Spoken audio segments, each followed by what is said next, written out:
Hello बच्चों, चलिए प्रश्न को देखते हैं। तो हमारा दिया गया प्रश्न क्या है कि ग्लूकोज का एक जलीय विलयन 10% द्रव्यमान बटा द्रव्यमान है, तो विलयन की मोललता व विलयन की प्रत्येक घटक का मोल अंश क्या है यदि विलयन का घनत्व 1.2 ग्राम प्रति मिलीलीटर हो तो विलयन की मोललता क्या होगी।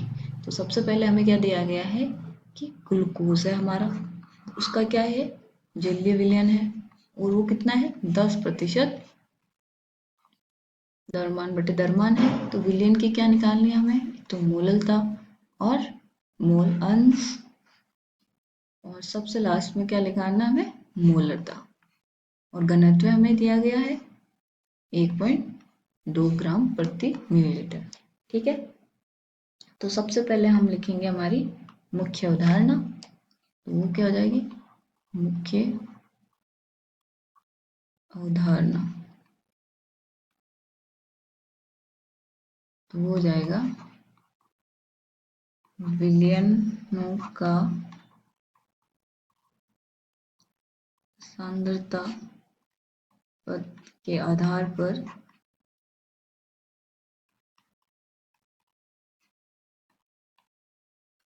संगठन का निर्धारण। तो इसमें क्या होता है, एक तो गुणात्मक होता है, एक होता है मात्रात्मक। तो मात्रात्मक में भी तीन प्रकार के होते हैं, एक तो द्रव्यमान द्रव्यमान इकाई होती है, एक द्रव्यमान आयतन इकाई होती है, एक होती है आयतन आयतन इकाई। तो इसमें जो हमें मोललता दे रखी है, मोललता व मोल अंश, वो क्या है हमारी द्रव्यमान द्रव्यमान इकाई है। द्रव्यमान द्रव्यमान द्रव्यमान इकाई है। और मोलरता क्या है हमारी, मोलरता वो है द्रव्यमान आयतन इकाई।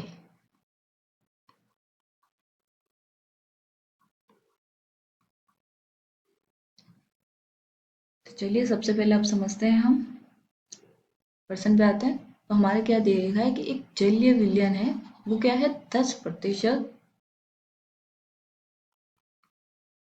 वेट बाई वेट, द्रव्यमान बटे द्रव्यमान है। इसका मतलब क्या है कि 10 ग्राम जो है हमारा ग्लूकोज का अणुसूत्र क्या होता है C6H12O6।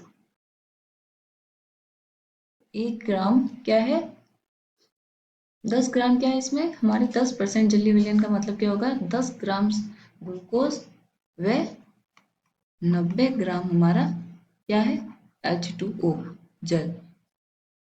तो अब हमें निकालना है पहले तो मोल, मोल अंश निकालने की हमें जरूरत क्या पड़ेगी, हमें इनकी मोलों की संख्या। तो सबसे पहले हम निकालेंगे मोलों की संख्या।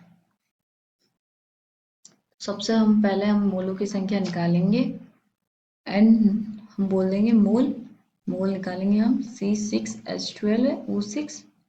तो उसके लिए हमें सबसे पहले क्या होना चाहिए, अणुभार पता होना चाहिए। तो अणुभार C6H12O6 का कितना हो जाता है 180 होता है, और H2O का कितना हो जाएगा 18। ठीक है, तो नंबर ऑफ मोल कैसा आएंगे, हमें कितना क्या है दिया गया था 10 ग्राम। तो 10 दिया गया द्रव्यमान बटा अणुभार 180, इसका जो आएगा 0.05555 मोल आ जाएंगे। ठीक है, अब मैं निकालूंगी नंबर मोल ऑफ H2O के मोलों की संख्या। तो वो कितनी है 90/18, अणुभार हो जाएगा 18 हमारा, इसमें आ जाएंगे हमारे पास 5 मोल। ठीक है, तो अब हमें देखना है सबसे पहले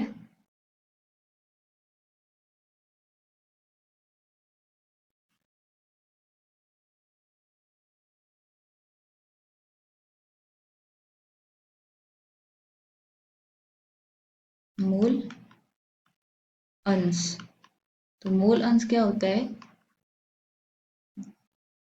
x क्या होता है, जैसे कि NCH12O6 बटा कुल मोलों की संख्या, विलयन में दी गई कुल मोलों की संख्या। तो ये क्या हो जाएगी, C6H12O6 प्लस H2O के मोलों की संख्या। तो ये क्या दी गई हमें, 0.055 बटा 0.055 प्लस 5। तो ये जो आएगी हमारे पास वो आएगी 0.011। ये आ जाएगा हमारे पास मोल अंश। अब हमें किसका निकालना है, ये किसका आ जाएगा हमारे पास, C6H12O6 का आएगा। तो अब हमें निकालना है मोल अंश H2O का। तो वो हमें पता है 1 माइनस एक्स C6H12O6 का होता है 1 माइनस 0.011 क्या आ जाएगा, वो आएगा 9.89। ठीक है, तो मोल अंश निकाल लिया हमने।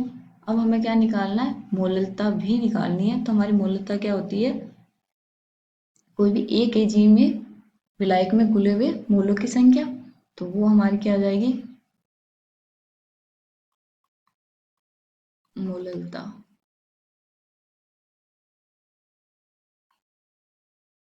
वो क्या होगी, विलेय के मोल बटा विलायक।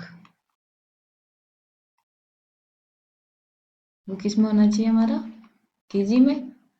अगर ग्राम में दिया है तो हम ऊपर के अंश में क्या कर देंगे, हम 1000 से गुणा कर देंगे। ठीक है, तो अब विलेय के मोलों की संख्या क्या है हमारे पास, 0.055 बटा विलायक कितना है हमारे पास 90 ग्राम। तो ग्राम को किलोग्राम में गुणा करेंगे तो 10 की घात -3 आ जाएगी। इसको हल करेंगे तो ये आएगा 0.617 मोलर। ठीक है, अब हमें निकालनी है हमारी मोलरता। तो मोलरता होती क्या है हमारी, कि 1 लीटर विलियन में घुले हुए विलेय के मोलों की संख्या। तो हमें सबसे पहले क्या चाहिए होगा, आयतन। आयतन का क्या होता है, आयतन बराबर दिया गया द्रव्यमान बटा घनत्व। ठीक है, तो हमें द्रव्यमान दे रखा है विलियन का, वो कितना है हमारे पास 100 ग्राम, और घनत्व कितना दिया गया है 1.2। तो ये कितना आ जाएगा हमारे पास आयतन 83.33 मिलीलीटर। और ये भी क्या आ जाएगा फिर, अगर इसको लीटर में परिवर्तित करेंगे तो 3 गुणा 10 की घात -3 लीटर, ये आ गया। अब हम निकाल लेते हैं हमारी मोलरता।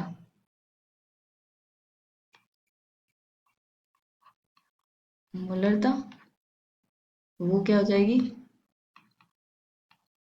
विलेय के मोल